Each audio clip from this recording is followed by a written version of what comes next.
konflik secara yang ketiga yaitu menyampaikan pesan moral sosial atau budaya kepada pembaca. Yang keempat yaitu menjadi sarana ekspresi pribadi atau refleksi terhadap realitas. Nah, berikut adalah karakteristik umum prosa. Yang pertama yaitu bentuk bahasa. Tidak terkait oleh aturan bunyi seperti sejak atau ritme. Yang kedua yaitu bahasa sehari-hari. Menggunakan bahasa yang alami dan mudah dipahami. Yang ketiga yaitu struktur naratif. Biasanya memiliki alur tokoh, latar konflik, dan penyelesaian. Yang keempat yaitu bersifat realistis, menggambarkan kejadian tokoh dan kehidupan dengan logika yang bisa diterima akal. Yang kelima yaitu fleksibel. Dalam tema dapat membahas tema apapun dari yang ringan hingga kompleks. Yang berikut yaitu panjang tulisan beragam. Bisa sangat singkat yaitu cerpen atau sangat panjang yaitu novel. Dan berikut yaitu masbah prosa. Masbah prosa dalam sastra masbah. Konteks sastra merujuk pada aliran atau gaya dominan dalam menulis prosa yang berkembang di suatu masa atau wilayah. Beberapa masbah prosa yang terkenal diantaranya yaitu masbah realisme. Merupakan masbah yang menekankan penggambaran kehidupan secara nyata, objektif, dan logis. Yang berikut yaitu menceritakan peristiwa yang dapat terjadi dalam kehidupan sehari-hari tanpa unsur khayalan. Yang berikut yaitu latar dan peristiwa dalam cerita mengikuti kondisi sosial dan budaya yang realistis. Nasbah naturalisme didasarkan pada realisme, namun lebih menyoroti determinisme lingkungan dan warisan biologis. Nah, berikut yaitu tokoh-tokohnya seringkali digambarkan tidak memiliki kontrol penuh dan nasibnya karena tekanan sosial dan alamiah. Tema yang diangkat cenderung berat seperti kemiskinan, konflik kelas, atau kehancuran moral. Nasbah romantisisme mengutamakan unsur perasaan, intuisi, dan imajinasi dibandingkan logika. Sering menampilkan tokoh dan latar secara idealis dan penuh keindahan. Cerita-cerita dalam aliran ini sering berisi harapan, mimpi, dan nilai-nilai luhur yang emosional. Yang berikut yaitu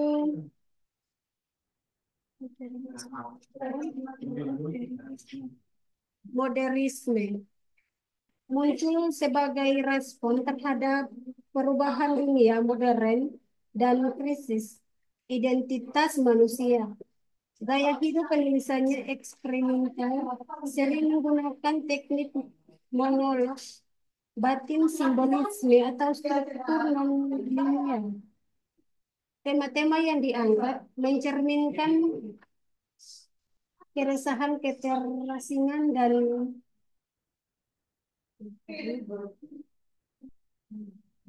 pencarian makna hidup. Nasbah postmodernisme cenderung mengaburkan atas atau antara kenyataan dan fisik secara bermain dengan struktur dan narasi.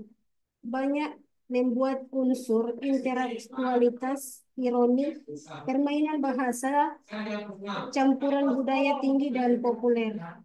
Menekankan bahwa kebenaran bersifat relatif, tidak dapat atau ada pusat makna yang absolut.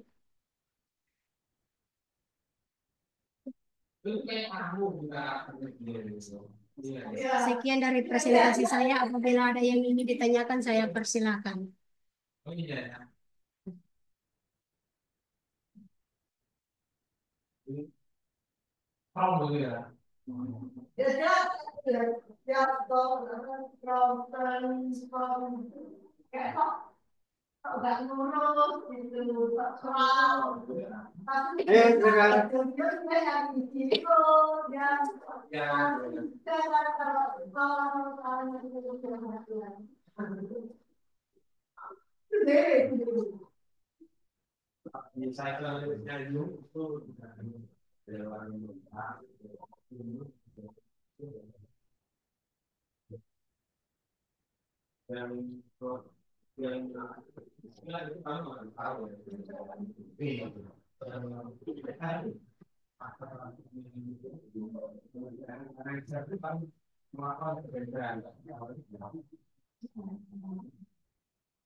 Apakah ada yang ingin ditanyakan?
Baik, jika tidak ada yang ingin ditanyakan, maka saya akan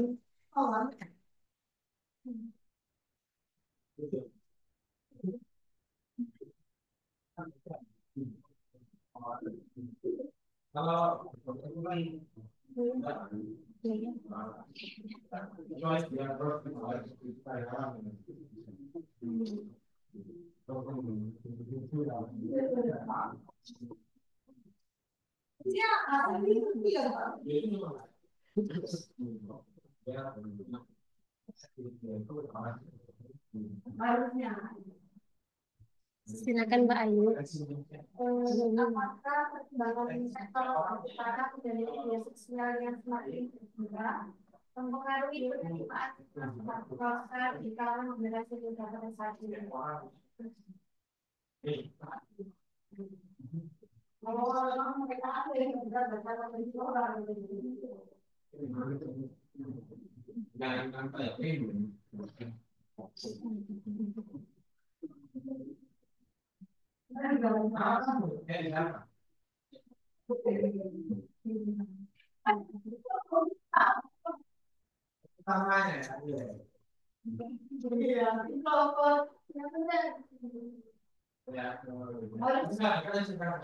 Harus ketemu ketua ya, berarti kan ketemu pengalaman dulu baru bisa ikut.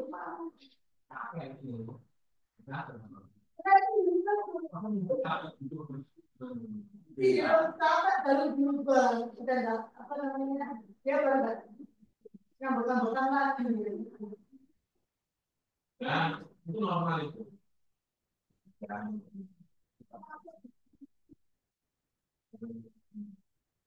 Jadi setelah diampuni pengalaman berubah. Diampuni pengalaman.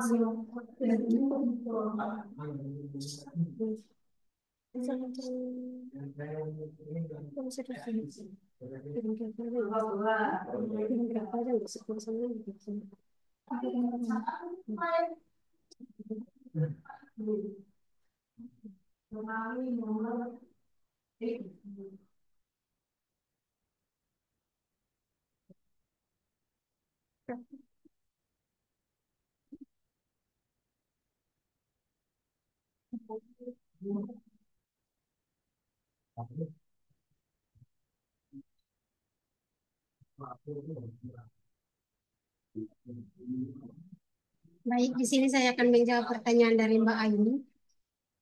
Perkembangan teknologi di era digital saat ini sangat mempengaruhi perkembangan naskah prosa dengan mendorong munculnya gaya penulisan yang lebih ringkas, komunikasi dan adaptasi terhadap budaya populer.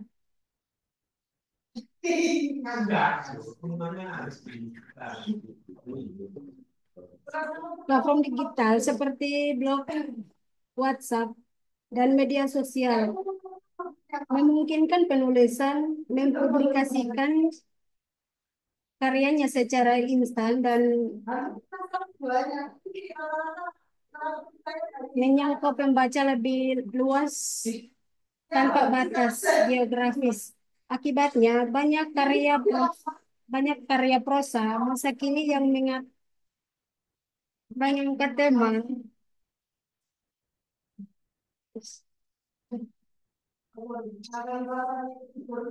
konten populer seperti krisis identitas digital, relasi virtual, atau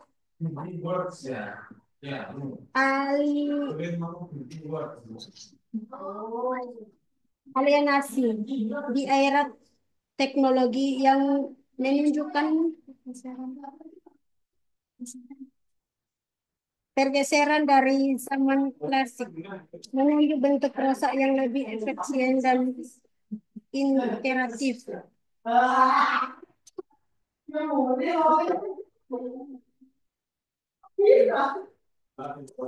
Bagaimana bayinya Pak bisa ditanyakan?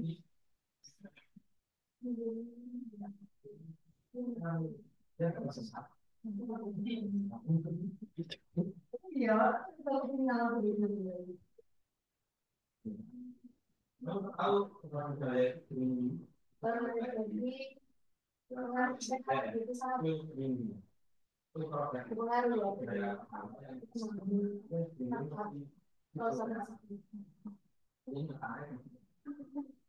iya. Sudah. Sebenarnya ini misalnya mengenai tiap orang apakah mungkin sebuah kayak sastra itu menggabungkan dua hal secara memberikan dan tanpa menggunakan referensi. Jadi itu bisa kalau saya jadi itu apa? Kalau membuat itu juga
Ya, di sini saya akan menjawab pertanyaan dari Mbak Monta. Ya, sangat mungkin. Ya, sangat mungkin sebuah karya prosa mempresentasikan lebih dari satu zaman sastra secara bersama tanpa kehilangan kohesi naratif, asalkan penggabungan tersebut dilakukan dengan cermat dan terarah. Berarti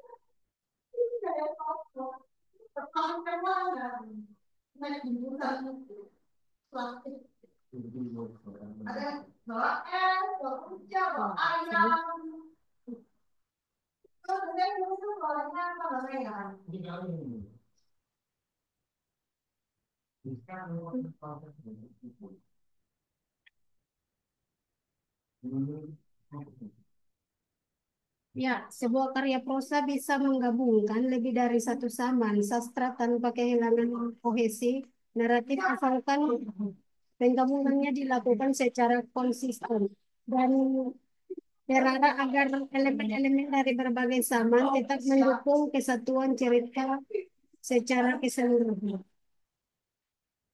Apakah Mbak Marta sudah bisa mendengar?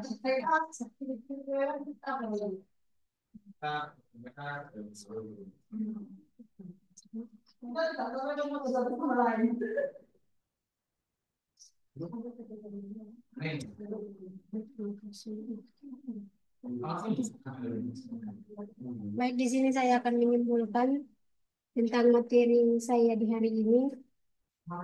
Prosa adalah bentuk karya sastra yang fleksibel dan dekat dengan kehidupan sehari-hari, mulai berbagai jenis dan zamannya. Prosa menjadi media penting dalam menyampaikan realitis gagasan yang ekspresi batin manusia, pemahaman terhadap karakteristik dan aliran prosa, membantu pembaca maupun penulis untuk lebih memahami dinamika dunia sastra secara lebih utuh. Baik, sekian dari presentasi saya. Apabila ada salah kata, saya mohon maaf yang sebesar-besarnya. Saya akhiri. Wassalamualaikum warahmatullahi wabarakatuh.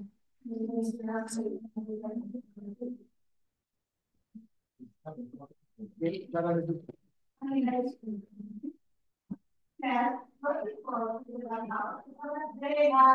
terima kasih Mbak Lisa dan Mbak Aulia yang sudah presentasi ya, walaupun catatannya kurang maksimal ya, diskusinya tidak yang presentasi ya, tidak hanya yang presentasi tapi audiensnya juga kurang maksimal. Kayaknya tidak ada yang belajar tentang materi pertemuan hari ini, sehingga kosong ya. Mau mengadakan diskusi apa yang mau saya diskusikan? Ya, ada yang bawa spidol enggak? Tidak ada. Jadi cara sekilas kalau nggak ada, perlu diperhatikan aja disimak bahwa prosa itu dibagi menjadi beberapa jenis. Yang pertama, yang sering sekali kita temui, yang gampang sekali itu adalah novel. Ya, ketika diminta membaca karya sastra biasanya pilihannya lebih ke novel. Jarang sekali memilih membaca kumpulan cerpen atau misalnya membeli ya. Ada pilihan membeli misalnya. Pasti yang dipilih itu biasanya lebih ke novel, tidak memilih cerpen. Tidak tahu itu kenapa. Terkecuali ya punya kecenderungan suka cerpen. Nah, itu biasanya kalau disuruh membeli buku pasti belinya cerpen, nggak novel. Ya, novel itu lebih mudah dicari ya, karena dulu itu saya pernah meminta datang ke perpus gitu ya, kelas seperti ini. Ya, kelas menulis kreatif. Coba datang ke perpus cari novel atau jenis-jenis karya sastra. Ya, saya minta cari novel. Ternyata ada yang membawa buku sejarah yang berupa buku reference, ada yang membawa buku non fiksi, gitu ya. Ternyata nggak tahu novel. Nah, ini kan menyedihkan. Ya. Nah, terkait itu ini juga akhirnya saya ada kategori di sini untuk UTS-nya. Sudah saya kategorikan. Kategori pertama itu yang sudah mendekati definisi cerpen, ya, mendekati definisi cerpen. Maksudnya berarti tinggal di otak-atik sedikit sudah bisa dikatakan masuk kriteria cerpen, betul ya? Mengapa? Ya karena saya sebenarnya ada menemukan pola baru, ya. Tetapi ini adalah kelas kita belajar menulis kreatif. Kalau seandainya kalian adalah autodidak menulis, ya, maksudnya di luar sana berjuang untuk menjadi seorang cerpenis, maka saya akan menulis sebuah esai dan kritik. Nah, ini adalah genre baru. Nah, berhubung kalian masih proses belajar, maka saya akan mengarahkan kepada yang sesuai dengan ciri-ciri cerpen yang sudah ada. Ya, bukan berarti saya tidak menghendaki adanya kebaruan di sana. Tetapi karena ini masa belajar ketika mau menawarkan gagasan yang baru, itu perlu kekuatan diri, ya, opini, intelektual, dan portofolio. Ya, tidak serta-merta saya menawarkan genre baru, style baru itu bisa langsung diterima. Tapi harus ada runutan itu tadi. Ya, makanya untuk yang baru itu tadi nanti saya arahkan lebih ke universalnya atau generalnya cerpen. Ya, jadi kayak gitu. Terkecuali nanti kalau memang ingin menulis cerpen terus dan ingin pola seperti itu ya dilanjutkan. Ya, tapi untuk luaran atau output kelas ini ya saya arahkan kepada universalnya cerpen ya. Ciri-ciri cerpen pada umumnya itu seperti apa saya arahkan ke sana. Jadi ada saya kategorikan ini tadi satu, dua, tiga, empat. Ya. Yang pertama tadi sudah sangat mendekati dan yang kedua itu agak jauh. Ya berarti perubahan ketika menuju ke sana itu perlu perbaikan yang cukup lumayan. Dan yang ketiga ini lumayan jauh, ya, lumayan jauh. Jadi perbaikannya itu harus banyak, ya. Dan yang terakhir ini belum memenuhi kriteria, hanya dua, belum memenuhi kriteria. Maksudnya belum memenuhi kriteria ini salah definisi, ya. Prosa itu selain novel ada cerpen, ya. Kemudian di bawahnya cerpen yang agak baru itu pentigraf, cerpen tiga paragraf. Ini digagas oleh sastrawan Teng Sucahyono yang juga dosen UNESA. Pentigraf. Cerpen 3 paragraf. Kemudian di bawahnya lagi lebih kecil itu fiksi mini, ya, cerita yang hanya 1 paragraf. Setiap hal-hal baru dari Pentigraph sampai fiksi mini munculnya itu menjadi polemik. Maksudnya polemik apa? Banyak yang menolak karena tidak sesuai dengan koridor. Nah, yang saya maksudkan tadi ada cerpen yang tidak sesuai koridor nanti itu akan memunculkan polemik kalau cerpen ini beredar ke pembaca sastra yang lebih luas. Seperti lahirnya Pentigraph sama lahirnya fiksi mini tadi. Ada polemik, ya. Tetapi orang tersebut konsisten mempertahankan. Ini loh, saya memang menawarkan genre atau style baru. Ya, dia menulis opini, dia menulis esai, ya untuk mempertahankan genre atau style itu sehingga diakuilah.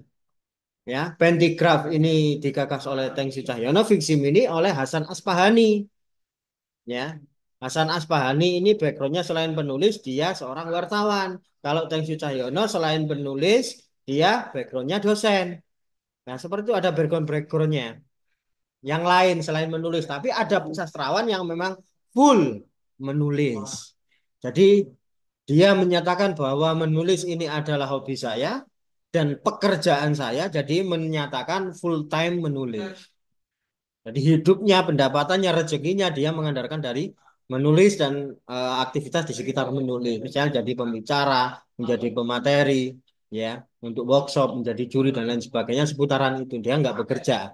Ada orang-orang yang seperti itu. Tapi untuk di Indonesia masih cukup sulit untuk survive menjadi full time penulis, ya. Penulis yang penuh waktu itu masih cukup berat untuk di Indonesia. Tetapi sudah banyak yang bisa. Ya, sudah banyak yang bisa full time. Maksudnya memang nggak benar-benar nggak ada pekerjaan lain selain menulis. Seperti itu. Nah, dan yang terakhir itu IC. Ya, IC bukan tapi bukan IC ESSAI ya, tapi ESAI, esai. Ya. Jenis sebuah opini yang berbentuk prosa. Ya, bentuknya naratif. Isi itu bentuknya naratif. Dan ini lebih mengarah ke sana dua ini. Ya, jadi yang dua ini yang lebih mengarah ke sana dan ini perlu diedit, perlu disunting untuk biar memenuhi kriteria bergeser ke cerpen. Ya, ini perlu. Tapi gagasannya sudah ada di sini sebagai cerita. Ya, tetapi ini lebih kuat ke esai. Seperti itu. Ini salah satu jenis prosa juga yang dipresentasikan tadi. Ya. Jadi seperti itu. Yang dua ini harus mengubah polanya menuju ke cerpen. Yang dua ini. Tadi karena ini yang saya panggil dulu. Oh ya Mbak Marta, kebetulan Mbak Marta biodatanya tidak jadi satu. Saya minta ini ya. Ini saya minta untuk catatan. Ya. Bukan bukan ini ya. Saya butuh atau ada lembaran untuk saya memberi nilai hari ini. Biar ini tetap sini ya. Terus catatan yang selanjutnya terkait masih dengan prosa, kan saya meminta untuk menulis biodata ringkas. Ya, di sini untuk cerpennya kan biodata ringkas ya, biografi ringkas. Maka tulislah yang elegan. Tulis yang elegan itu seperti apa? Misal, ini saya bacakan punyanya Mbak Marta ya. Marta Amandasari adalah seorang mahasiswi dari Mojokerto yang lahir pada 23 Maret 2005. Saat ini dia sedang menjalani studi di Universitas Islam Majapahit. Marta memiliki minat terhadap dunia sastra tumbuh dengan halaman novel dan cerita fiksi yang mempengaruhi cara berpikir serta rasa empatinya. Ya, ini sudah gagah, tetapi ketika ditambahi yang bawahnya, kegagahannya hilang. Yang bawahnya ini cukup gini aja sudah gagah, gitu ya. Semakin berterus terang itu kegagahannya hilang. Jaim itu loh, Rek. Orang yang jaim itu kan terlihat keren. Ya, jadi bukan soal itunya. Jadi bagaimana kita menggambarkan diri kita biar terlihat perfect gitu loh ya. orang yang banyak bicara dengan orang yang sedikit bicara kan lebih keren yang sedikit bicara. Ya, di situ. Ya bukan berarti ini gak boleh panjang, boleh tapi cara ngemasnya harus elegan. Gitu loh ya. Saya carikan yang lain lagi misalnya.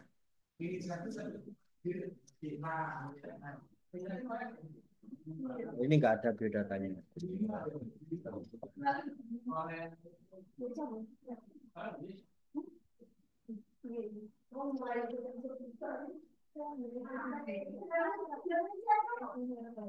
Nah, yang ini ahlan. Nggak ahlan ini harus bentuknya karena saya meminta itu adalah bentuk naratif ya. Jangan biodata kayak nulis waktu nulis nama di rapot ya.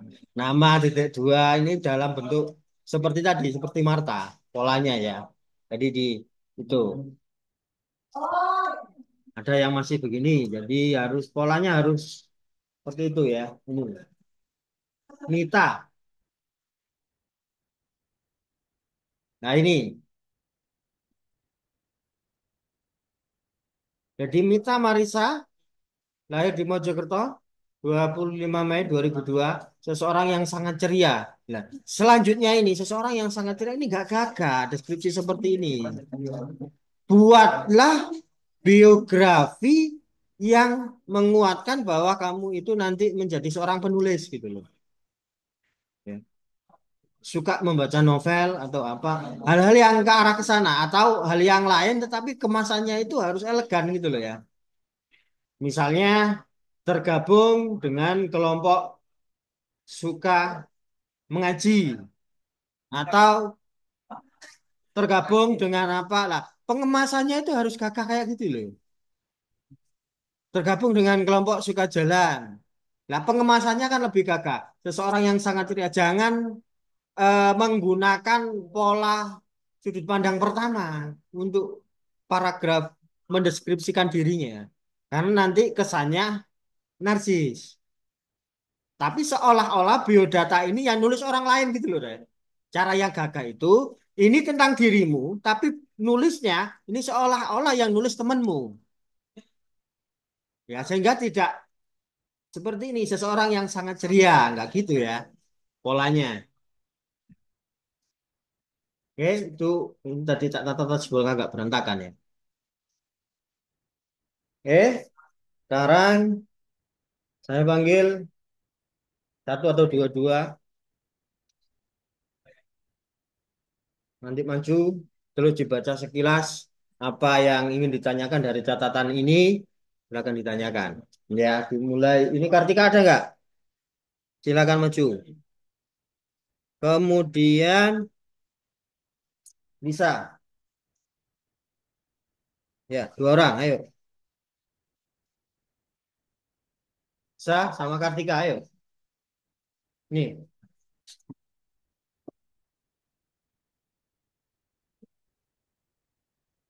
Ini, sini, ini. Duduk depan dulu, depan saya. Ini Kartika. Ada yang hilang coba dicek. Mungkin halamannya ada yang hilang.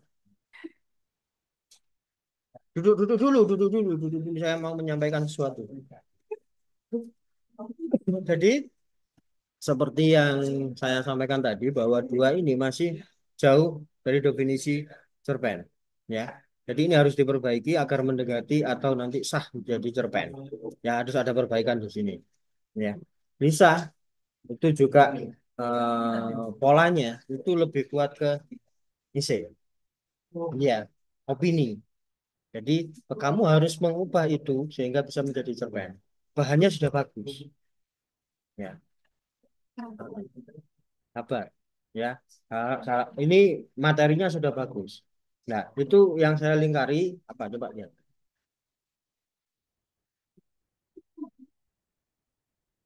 Nah, ini nggak perlu ada. Yang saya lingkari nggak perlu ada. Ya, yang saya lingkari nggak perlu ada. Karena nggak membangun.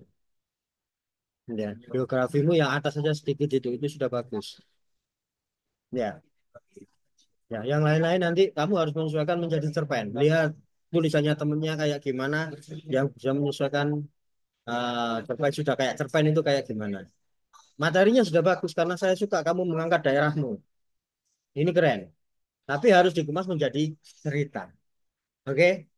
Ada lagi yang mau ditanyakan? Iya, pola penyampaiannya biar bisa menjadi cerpen.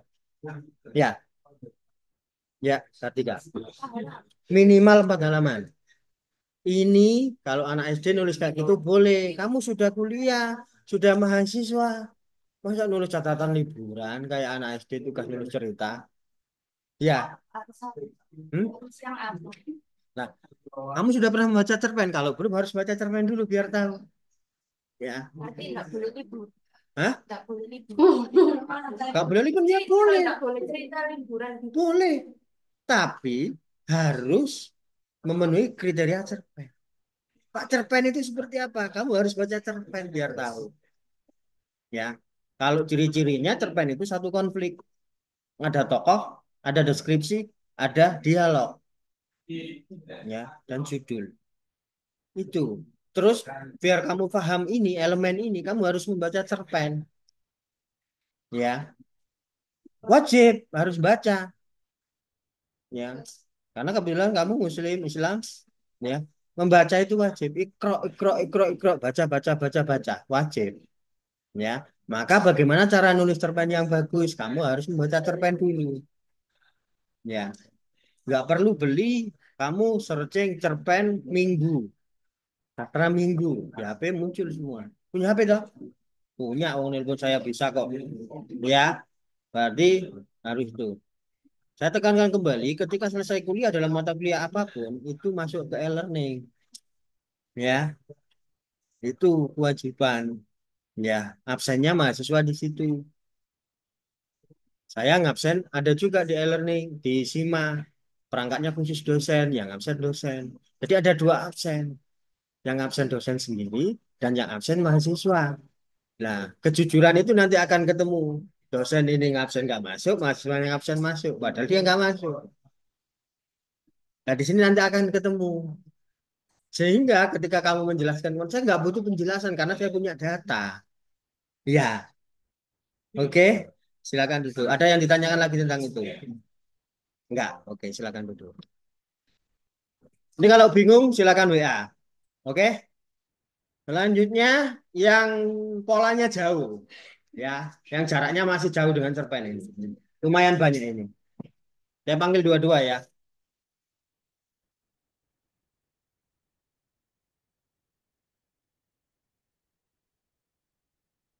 Tisha.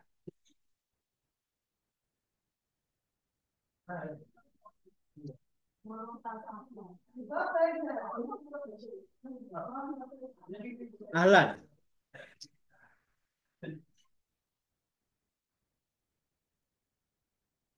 Duduk dulu, duduk dulu ya.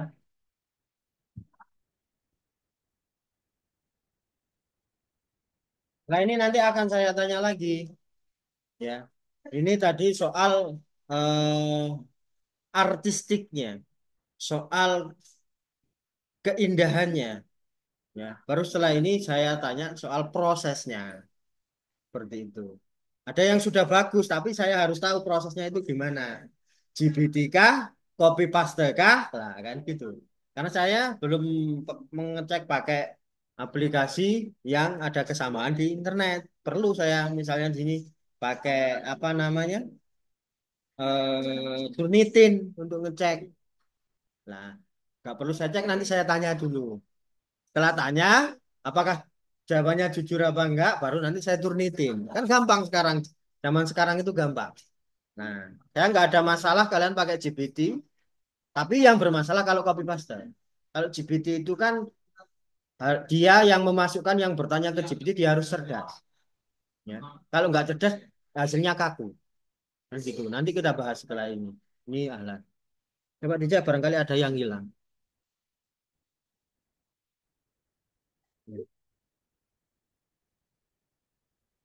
Ahlan dari proses yang pertama itu sudah ada perbaikan. Ya, sudah ada perbaikan. Tetapi sekarang ini yang perlu kamu bangun bagaimana ya menjadi elegan. Afif sudah elegan. Tapi Afif kurang kuat membangun konflik. Jadi kamu nanti bisa bertukar Afif, gimana sih cara nulisnya? Nah, itu kamu cara nulisnya belum dapat. Konfliknya dapat. Tapi kalau cara pengemasan nggak dapat, ya sama halnya makanan. Ya, makanan dibungkus godong dengan makanan yang dibungkus dengan baik di McD, ya harganya akan berbeda. Tapi rasa mungkin lebih enak yang digodong. Tapi orang kan nggak hanya melihat tampilan luar kan? Ya, tampilan luar itu penting. Nah, kamu harus membuat tampilan luar itu menjadi lebih baik. Cara gagasan, secara konflik batin, secara konflik dapat. Tapi kamu belum bisa ngemasnya di situ. Nah, untuk Tisha, ya hampir sama. Ya, polanya gitu, deskripsi jangan diperkuat itu deskripsi. Deskripsi itu yang membangun atau membantu seseorang berimajinasi, membayangkan. Kan kalau kita membaca, kadang membaca cerita itu gini, sambil oh ini kita sambil membayangkan cerita itu. Maksudnya ada tokoh, oh tokoh ini ada di sini, berjalan ini. Sedangkan kita membaca, otak kita menciptakan gambaran itu. Kalau terlalu detail, dialognya terlalu banyak. Dialog itu bagus, ya. Dialog itu bagus. Tapi silakan dipikirkan, dialog ini itu penting nggak? Atau terlalu remeh-temeh? Kamu sudah makan belum? Sudah. Lah ini nggak penting, dialog begitu dicerpen. Kamu nanti pulang jam berapa? Lah, hal yang remeh-temeh itu, dialog seperti itu nggak perlu. Di cerpen itu nggak perlu. Jadi yang dimunculkan adalah dialog-dialog yang bisa membangun konflik, membangun imajinasi tadi. Jadi jangan tanya yang remeh-temeh. Kamu pulang jam berapa? Kamu suka makan apa? Nah, nggak begitu-begitu pertanyaannya. Itu yang membangun konflik. Nah, itu coba yang dialognya banyak, itu diperiksa. Dialog mana sih yang kuat? Ya, yang nggak kuat bisa diganti atau dihilangkan. Deskripsinya diperkuat. Deskripsi itu yang bukan dialog. Kayak gini, ini deskripsi. Nah, ini deskripsi.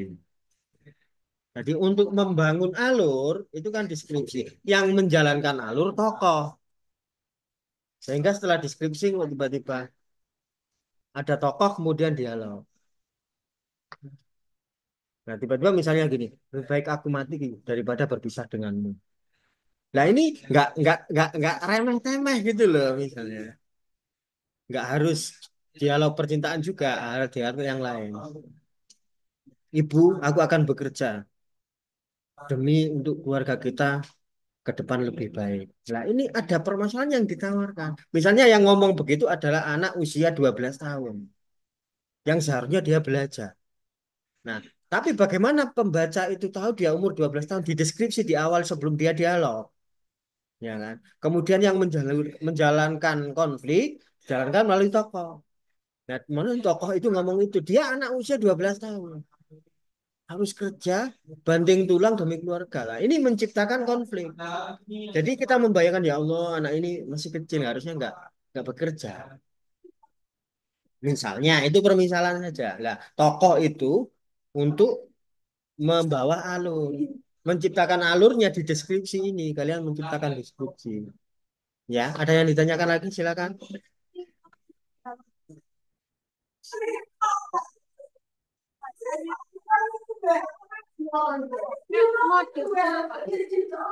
Ya.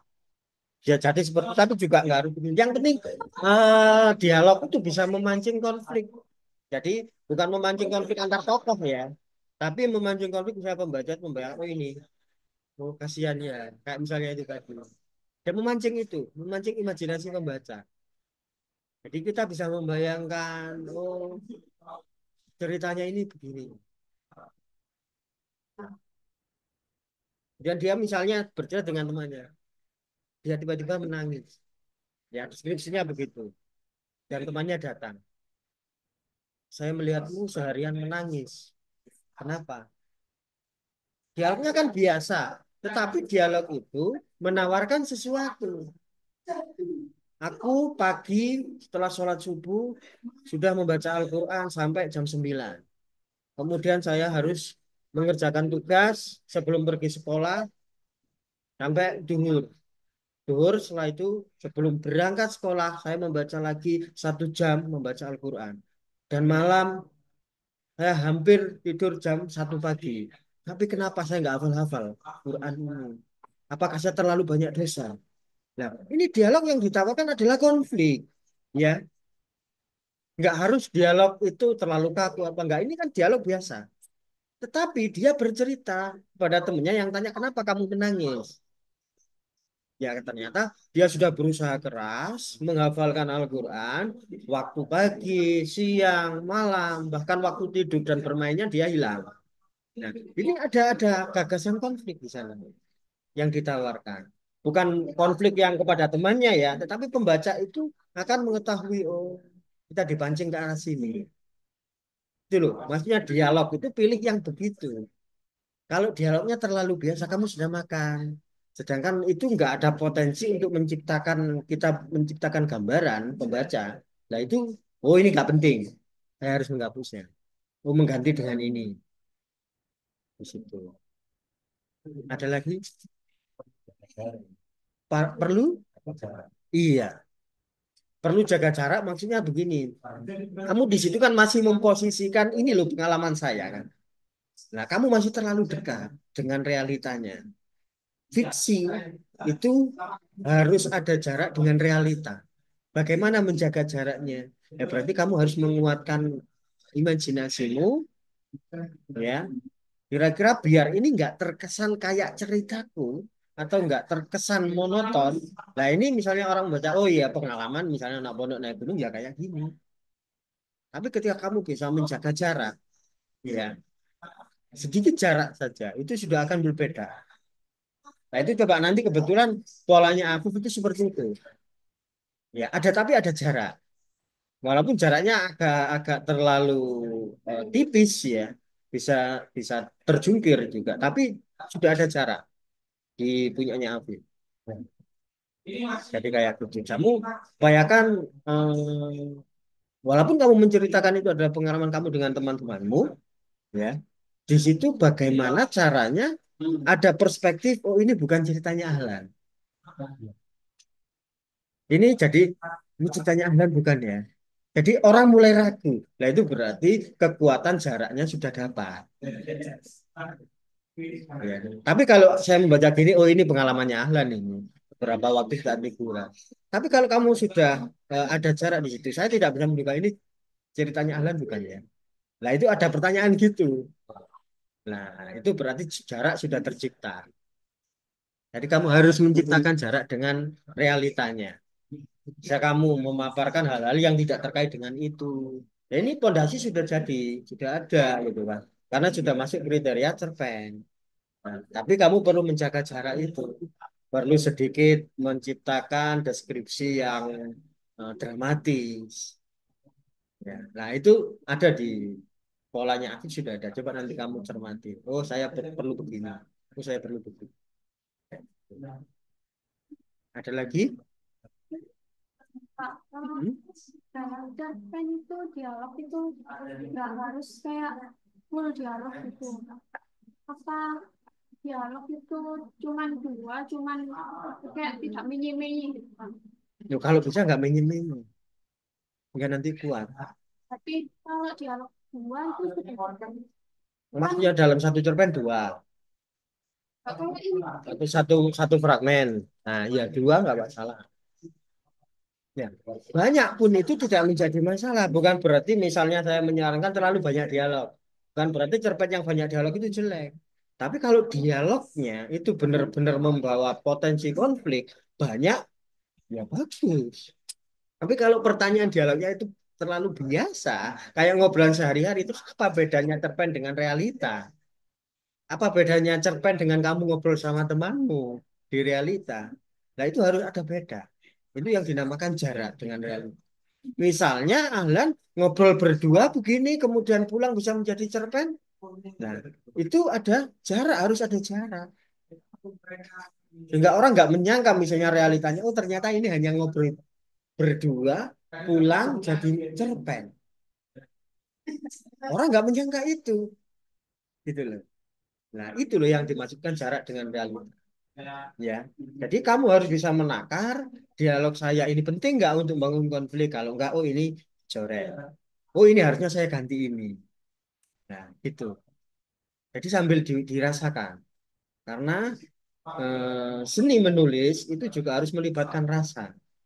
Ya. Kalau orang nulis dengan rasa, membaca dengan rasa. Orang menyanyi bagus, tapi merdu dan enak, musiknya juga enak. Tapi kalau dia nyanyi nggak dengan rasa, orang mendengarkan nggak dengan rasa.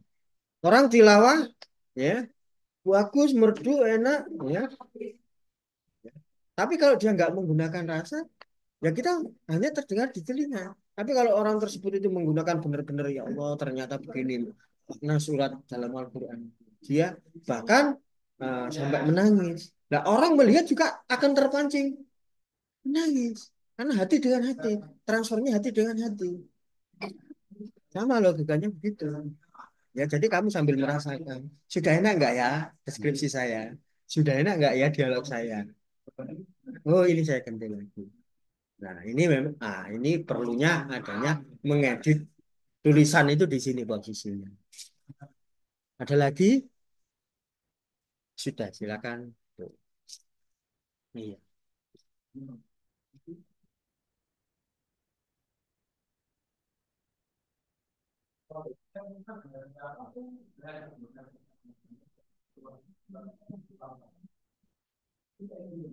Mita, Mita ada? Silakan. Laili.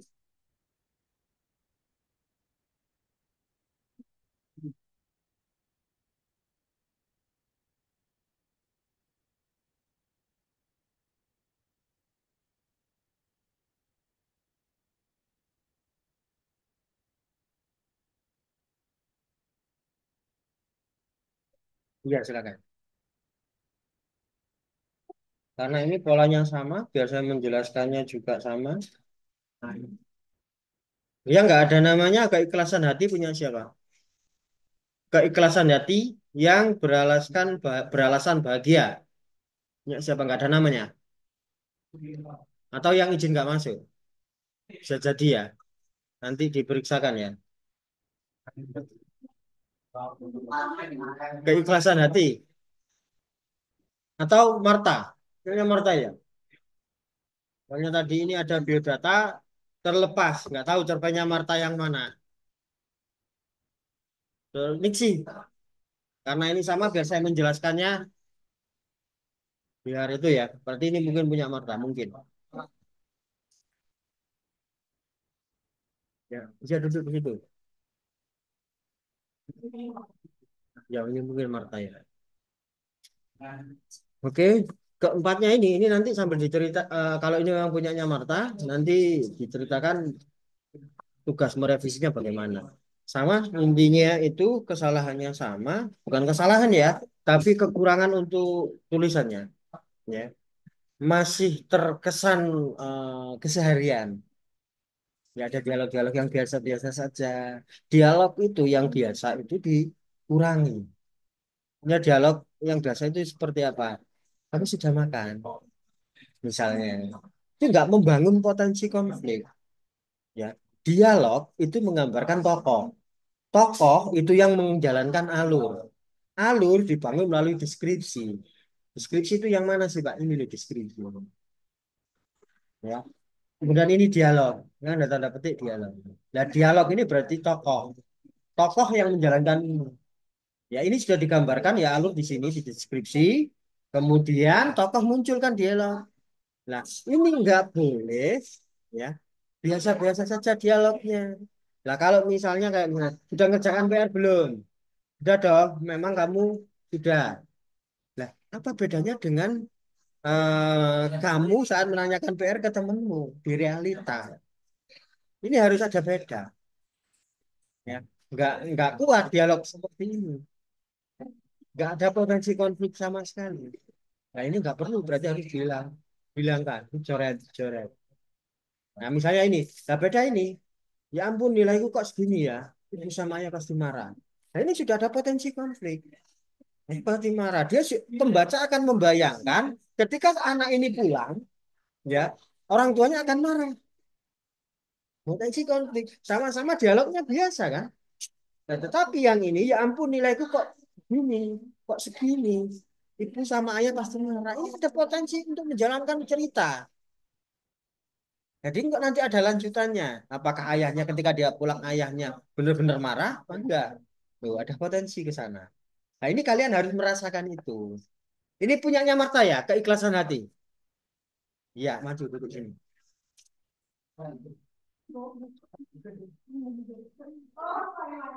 Siapa namanya? Saya catat dulu. Nita.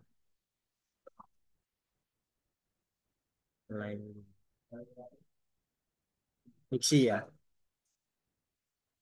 Diksi sama Marta. Oke, jadi kayak gitu. Ini kekurangannya keempatnya sama. Ya. Terlalu banyak dialog yang biasa-biasa saja dan kadang deskripsinya sudah kuat dan kadang masih terbawa dialog. Hanya terbawa dialog itu gimana? Karena kamu kan dialog keseharian toh. Ketika mau mendeskripsikan akhirnya deskripsinya akhirnya biasa juga. Gak menawarkan konflik. Jadi cerpen itu berisi satu konflik. Cerpen itu berisi satu konflik. Ya. Jadi deskripsi yang muncul di awal sampai di akhir nanti itu harus membangun satu konflik saja, nggak boleh banyak-banyak. Satu, karena kalau banyak nanti menuju ke novel. Ya. Deskripsi, kalau dialogmu kuat, deskripsi selanjutnya akan kuat. Tapi kalau deskripsinya seperti itu tadi, kamu sudah ngerjakan PR belum? Belum. Nah, kayak gini dialog begini, ini tidak membangun atau tidak menggerakkan alur. Ya, pola alur, sayangnya nggak ada spidol ya. Nanti nggak bisa bilang. Pola alur itu kan kayak ini imajinasi ya, kalian bayangkan ya. Pola alur itu kan begini teorinya. Ya, pola alur itu kan, coba yang lain diperhatikan. Ini nggak ada spidolnya ya, kalian membayangkan saja, lihat gerakan tangan saya. Ya, pola alur itu kan gini, bentuk seperti gunung. Yang pertama ini adalah perkenalan, yang sama-sama landai ini adalah penyelesaian. Ya ini tanjakan, tanjakan di sini berarti konflik akan mulai berdatangan, entah itu dikenalkan oleh pengarang melalui deskripsi atau melalui tokoh, kemudian nanti di puncak. Gunung, bentuknya gunung itu kan tinggi, konflik itu ada di puncak. Ya. Kalau sudah ada di puncak, berarti harus ada tegangan, tegangannya mulai turun. Ya, konflik akan terselesaikan, sudah ada titik terang. Orang punya masalah, nah dipikirkan akhirnya nggak ketemu masalahnya. Tiba-tiba dia melonggarkan, melepaskan, pasrah, ya. Baru, ya Allah, penyelesaiannya gini. Nah ini regangan, ya, konflik selesai. Polanya begitu, teori konflik, ya. Ini bisa di Robert Stanton. Ada buku teori fiksi. Nah, bentuknya begitu. Ya, itu untuk konflik. Jadi konflik itu dibangun melalui deskripsi, dijalankan melalui tokoh, seperti itu ya. Kalian harus bisa membangun itu. Tapi kalau cerpen hanya satu konfliknya nggak boleh banyak-banyak. Hanya satu. Kalau lebih dari satu berpotensi menuju ke novel. Nanti kalau diakhiri cerpennya jadi nggak enak. Kalau hanya satu itu akan pas untuk cerpen. Oke, jadi itu untuk konflik. Kalian harus membaca ulang apa yang kurang. Nah, seperti itu. Nanti yang paling akhir ya ini nanti bisa jadikan acuan teman-temannya yang sudah mendekati. Nah, nanti sambil dikoreksikan, didialogkan dengan teman-temannya. Dan yang ditanyakan silakan. Ada? Saya tidak mencoret di situ karena hampir sama. Ya maksudnya permasalahannya itu belum dapat. Sehingga saya nggak ngoreksi. Kalau saya sampai ngoreksi kebahasaan sangat detail itu berarti dia kesalahannya hanya dibahas. Tapi ini kesalahannya di gagasan. Bagaimana menyusun cerpen. Sehingga saya beri catatan aja di awal. Saya tidak memberi catatan kebahasaan yang salah. Enggak. Nah yang ini, yang mendekati ini akan saya ada periksa. Ya catatannya berdetail. Oh ini kata ini perlu dipisah. Di sini, di sana, di rumah. Oh ini kamu digabung. Nah itu saya beri catatan. Yang sudah ada catatan begitu berarti cerpennya sudah dekat. Hanya kesalahan bahasa. Nah kalau kesalahan gagasan saya beri catatan di awal. Ini saja. Gini, bilang kan. Itu nama desa kalau tidak ada namanya kecil, huruf kecil. Nah, sehingga saya lingkari D-nya. Kayak gitu. Misalnya desa Wunut, kan ada nama Wunutnya. D-nya kapital. Ya. Berarti Tapi kalau desa nggak ada nama desanya, belakangnya hanya desa gitu aja, huruf kecil. Ya. Kalau saya nanti ada coretan-coretan begini sampai belakang, lah itu sudah mendekati. Ada lagi? Sudah. Kalau sudah silakan duduk.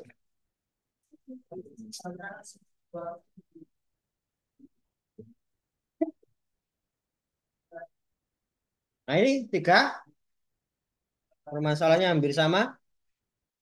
Siti Umay, Siti Umay ada, Putri, Firnanda, masih oke.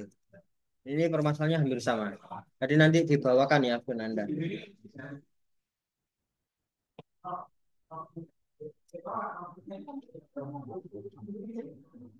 Ntar saya catat dulu namanya. Ini.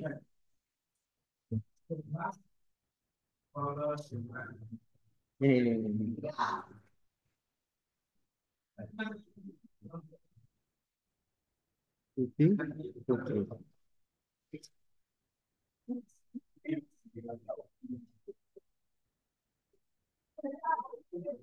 Ini nanti dong dibawakan ya, punyanya Firnanda ya.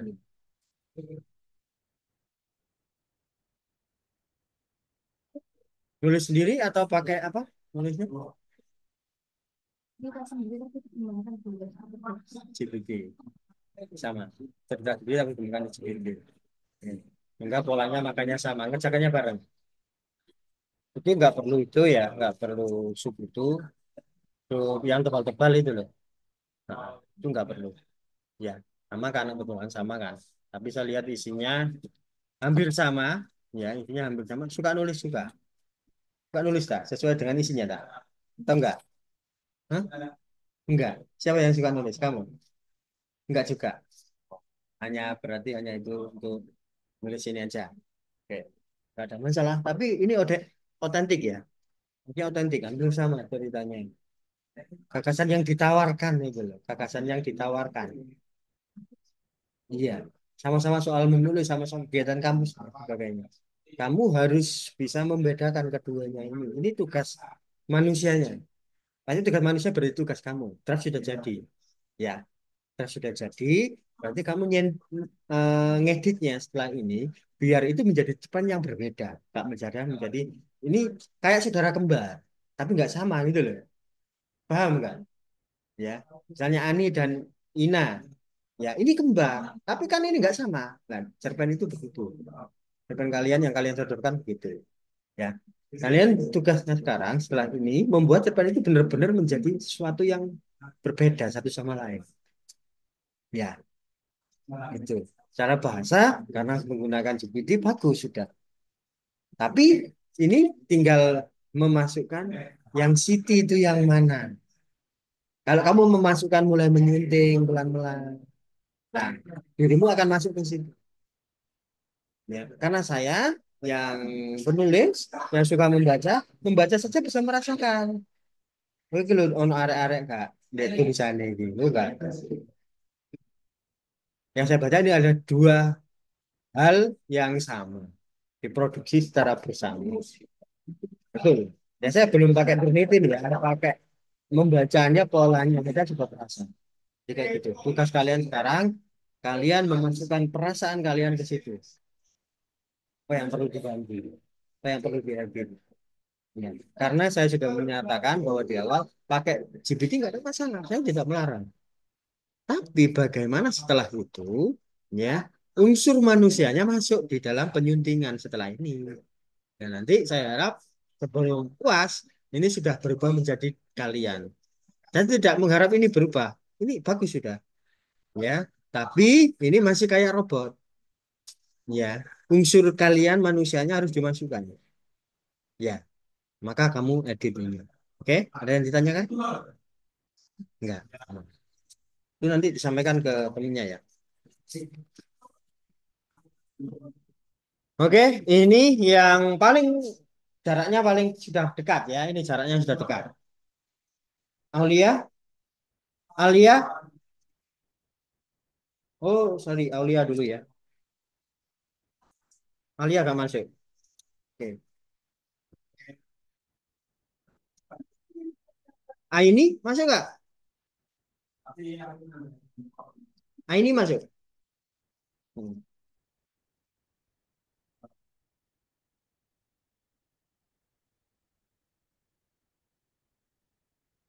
Jadi saya belum ada catatan di dalamnya. Hmm. Dan yang bercatatan adalah di awal ini. Ya, ini diterapkan secara menyeluruh. Ya, karena untuk kebahasaan saya rasa hampir baik. Bahasanya dua-duanya hampir baik. Nah, ini metode penulisannya bagaimana? Menulis sendiri atau minta bantuan GPT? Itu Pak, itunya aja sih kayak example itunya temanya bikin alurnya lah. Kalau itunya sih nggak kesini. Sama. Aulia juga. Tapi buat sendiri kemudian itu kan Kamu minta kembangkan. Hmm. Oke. Kalau setelah ini karena catatannya general ya, catatan umum seperti ini aja. Saya beri catatan. Dua-duanya catatanmu lebih banyak. Jadi hampir sama sih sebenarnya. Pola paragraf. Cerpen itu pola paragraf. Paragraf itu harus ada. Dialog sama deskripsi itu disebut paragraf. Ya, deskripsi ini ketika kemudian ada dialog dia maka menjorok dialog. Nah, walaupun dia hanya satu baris kalau dialog dia menjorok awalnya. Mm-mm. Beda. Ini kan jadi satu poin. Ini kan satu paragraf. Ini ada activity, kemudian ada dialog di sini. Nggak ada masalah kalau yang ini. Kalau yang berdiri sendiri tanpa deskripsi panjang, ya dia menjadi paragraf sendiri. Ya, ini hampir semuanya satu kelas PR-nya seperti itu. Ya, belum belum ke arah sana. Ya, hampir sama seperti itu. Nanti akan saya jelaskan secara umum setelah ini. Ada yang ditanyakan? Judulnya GPT banget. jujur aja sih menentukan judul. Ya, nanti kira-kira setelah kamu membayar cerpen kira-kira apa sih yang saya bicarakan di sini? Ini saya kasih judul. Di sini sudah jelas ini GPT. GPT nggak bisa membuat praktis, nggak bisa disuruh apapun dia akan muncul di T2 begini terus. Ini GPT. Ya. Ya nulis aja gitu kalau misalnya benar. Kalau kalau gimana kalau dari judul ini atau harus Ya dari olah judul ini sih kan sudah ketemu misalnya tumpukan pakaian, tumpukan pakaian gitu. Jadi tumpukan pakaian saja kan sudah bagus daripada ini. Yang gitu dong. Misalnya gitu. Nah, kamu bisa ngotak-ngatik ngerasakan lagi apa ya yang pas ya kamu rasakan. Waktunya masih lumayan kan? Ini masih ada 7 lagi. Ya, berarti 7 minggu lah. 7 minggu kan untuk perbaikan. Ya. Oke, ada lagi?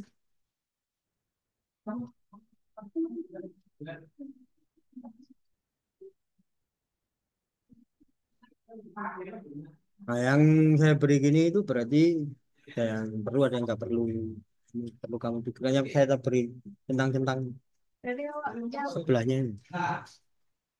Nah, kayak gini ini. Ini kan nggak perlu kayak gini, gini. Ini kan kerja GPT gini, gini.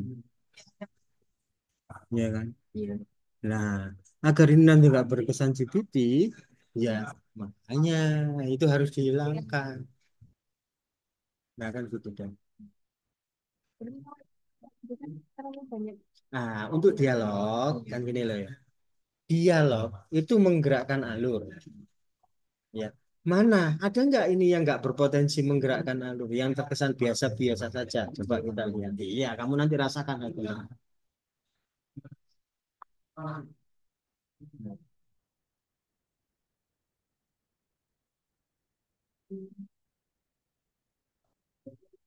Nah, ini kan kalau ini bisa potensi ke konflik masih rajin baca buku dia. Tapi jawaban setelahnya ini nggak membangun sama sekali. Kamu harus bisa merasakan. Nah, kamu harus memilih jawaban yang pas untuk ini. Misalnya ini, masih rajin baca buku, Din? Iya, terpaksa. Karena mau jajan juga nggak punya uang. Daripada jawaban yang ini, kan lebih baik jawaban yang itu. Iya. Jadi, artinya saya membaca itu, oh, orang ini nggak punya uang ya, tokohnya. Dia orang miskin. Dia secara perekonomian kurang. Nah, daripada ini, dapat sesuatu. Nah gitu loh. Kamu rasakan nanti dialog-dialog mana. Ini perlu nggak? Kuat nggak ini? Dialog ini kuat nggak? Kalau nggak, itu berhenti. Itu dicoret. Kan gitu. Nah, masih rajin baca buku dia. Nah, jawabannya kayak gitu tadi. Terpaksa. Mau jajan juga nggak punya uang. Menjalankan konflik. Menjalankan anu. Kemudian ngomong-ngomong. Nah, ini menuju ke sini misalnya. Nah, ini akhirnya kan nyambung loh sudah. Nah, yang ini kan nggak kuat. Dikasih tambahan itu tadi. Nah, ini rasa banget. Oh, makanya dia kok jadi buruh angkat-angkat. Gitu toh. Terpaksa dia membantu. Tapi keterpaksaan yang namanya kegiatan. Nah, itu kamu nanti misalnya memilih itu tadi. Ya, kamu harus menunjukkan hasil dia membaca buku itu apa. Kan ada toh. Lah, kamu perlu mengedit itu sampai belakang sehingga dia menjadi gagah. Nah, ini kan kesan dia menangnya itu menye-menye. Nah, bagaimana orang-orang di pasar itu ngasih aplaus ke dia. Nah, yang elegan kayak tadi itu loh. Masih baca buku di ya, terpaksa mau jajan nggak mau. Nah, itu kesannya dapat daripada jawabanmu itu. Tiga diwakili satu, lebih kuat satu. Lah, kamu harus memikirkan itu. Oh ya, nah itu dicermati. Sehingga nanti terbangun dengan kuat cerpennya. Ya, ada lagi pertanyaan? Silakan. Sudah, sudah terakhir ya. Sudah saya catat tak? Belum itu tadi. Belum ya? Belum ya. Siapa? Aini. Aini. Hmm. Ada Aini lagi kita di kelas ini. Enggak ada toh? Oh, kamu. Kan kau Aulia. Iya kan, bukan Aini kan? Ya, Aulia. Terus satunya tadi siapa? Ya. Yang enggak masuk tadi. Alia. Alia.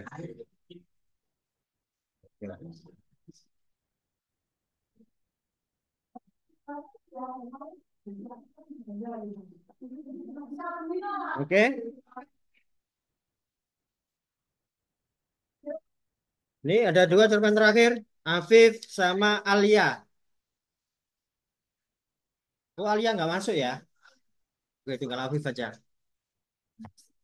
Oke, Viv, ini cerpenmu sudah lumayan pembawaannya, ya, sehingga saya mengoreksi lebih ke detail di sini. Nah, ini pilihannya gini, kamu menguatkan itu lebih bagus, kamu pasrah seperti itu juga sudah boleh. Itu. Secara isi ya, secara isi. Kalau catatan saya ini kebahasaan saya katakan. Kenapa saya coret gini? Ini harus dipisah, ini harus digabung. Nah, terus yang lain misalnya saya tidak mengoreksi seperti punyanya Afif karena saya menganggap itu belum selesai. Ya, saya menganggap yang sudah menganggap selesai, maka saya ada catatan detail-detail di cerpennya. Soal kebahasaan, soal apa dan lain sebagainya. Saya menganggap dia sudah selesai, tinggal perapian yang saya catat. Nah, saya menganggap punya Afif itu sudah selesai, ya. Tetapi ada sedikit PR seperti saya sampaikan bahwa terlalu sederhana penyelesaianmu. Masa kita duduk, si tokoh duduk di bawah pohon, masalahnya selesai. Kan juga kenapa dibuat seperti itu? Gitu. Misalnya nggak terjawab, tapi merasa tenang. Enggak, nah bahayanya nanti ini dibaca anak SMP sama anak SD misalnya. Nah, kalau dia nggak merasakan seperti itu tokoh, itu selesai. Gimana? Oh, berarti pembohong cerpen ini. Nah, kan gitu dong. Jadi jangan menyederhanakan sesuatu yang rumit. Masalah itu kan tokoh itu psikologinya rumit.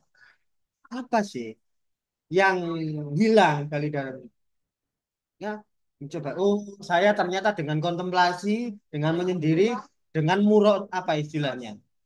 Masa introspeksi diri itu apa? Introspeksi. Nah, itu oh ternyata saya menjadi tenang hati saya. Oh ternyata perbuatan yang kemarin saya lakukan banyak salahnya. Saya harus memperbaiki. Nah, gitu. Jangan langsung oh dengan begini ini selesai. Gitu. Enggak, itu.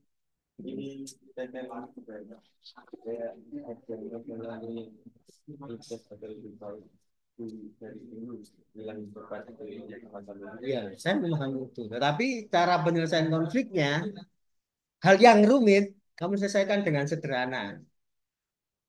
Nah, itu masalahnya di situ.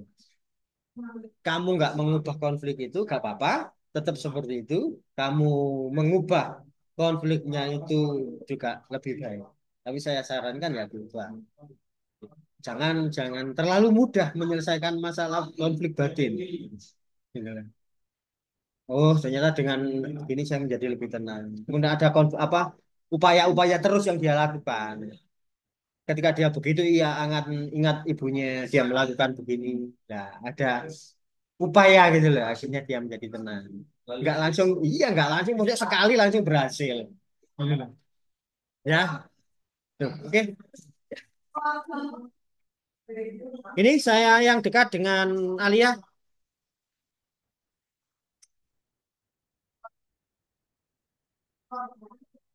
Oke, karena waktunya habis, ya, kita perlu mengakhiri.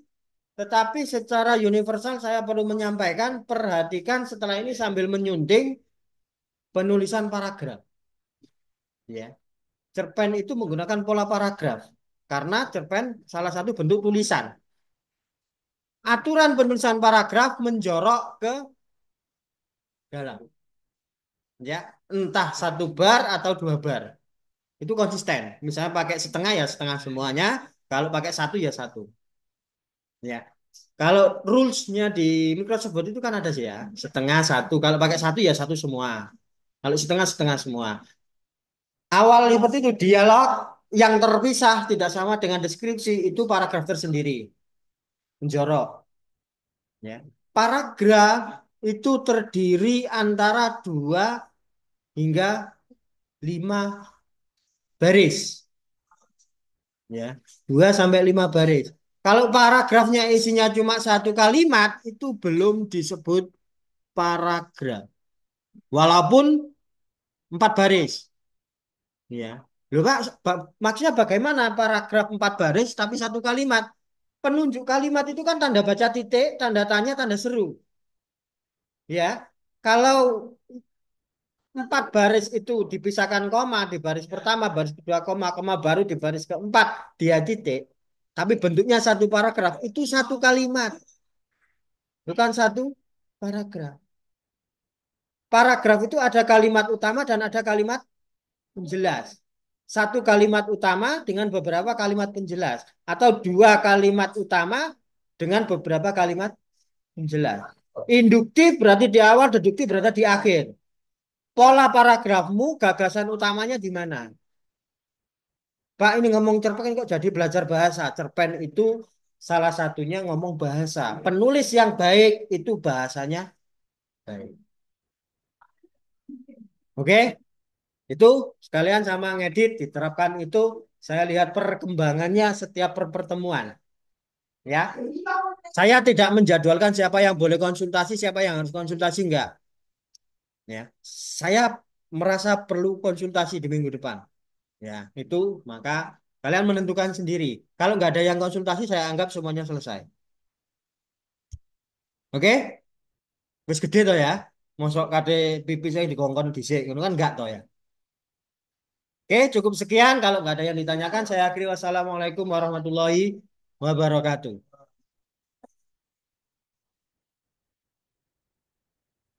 15 anak ya?